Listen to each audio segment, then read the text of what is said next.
Pour faire écho dans la capitale dans sa lutte contre l'insalubrité, le gouvernorat de la ville de Conakry, à travers la structure Guinée-Ghetographe, a utilisé un mode d'expression artistique qui est l'art urbain ou street art afin de changer l'image de la ville, mais aussi transmettre des messages de sensibilisation aux citoyens.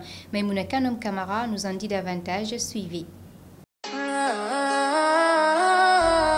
Transformer les coins insalubres de la capitale en une œuvre d'art afin de véhiculer des messages de sensibilisation à l'endroit des citoyens à travers le street art, tel est l'objectif du gouvernorat de la ville de Conakry.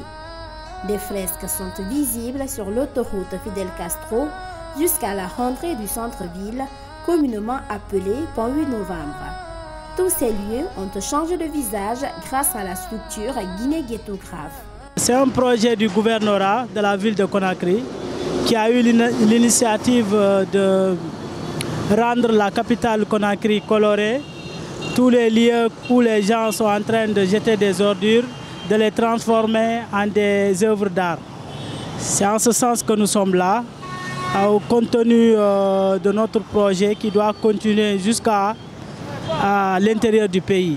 Ces murs couverts de graffitis ne se limitent pas seulement à l'embellissement de la capitale, car il y a bel et bien des messages véhiculés derrière ces œuvres. Nous avons eu à faire beaucoup de fresques en Guinée, notamment sur le pont 8 novembre.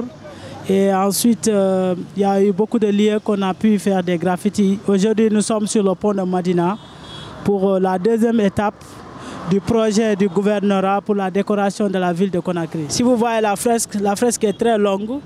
Une partie, vous avez vu, c'est des dessins et de l'autre côté, c'est les couleurs. C'est juste de mélanger les couleurs avec les dessins pour véhiculer des messages. D'abord, sur le pont, là, on a eu à valoriser la femme. Notre thème général, c'était de valoriser la femme africaine, la femme guinéenne.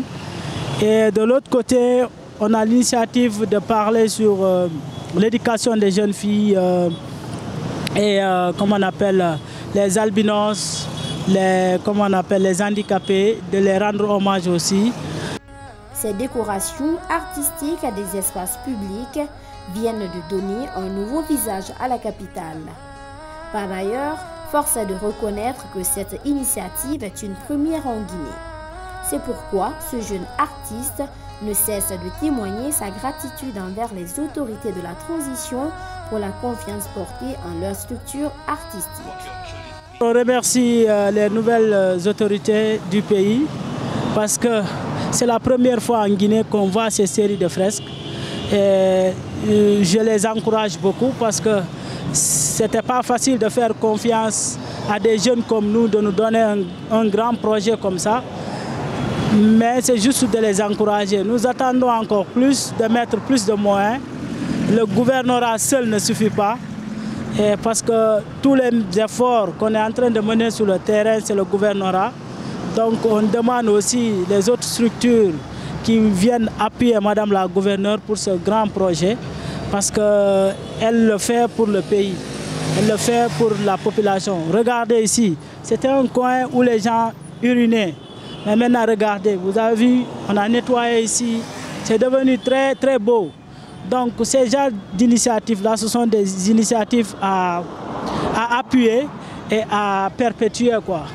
Cette initiative va s'élargir à l'intérieur du pays. Objectif, lutter contre l'insalubrité, mais aussi redorer l'image des villes à travers des œuvres d'art.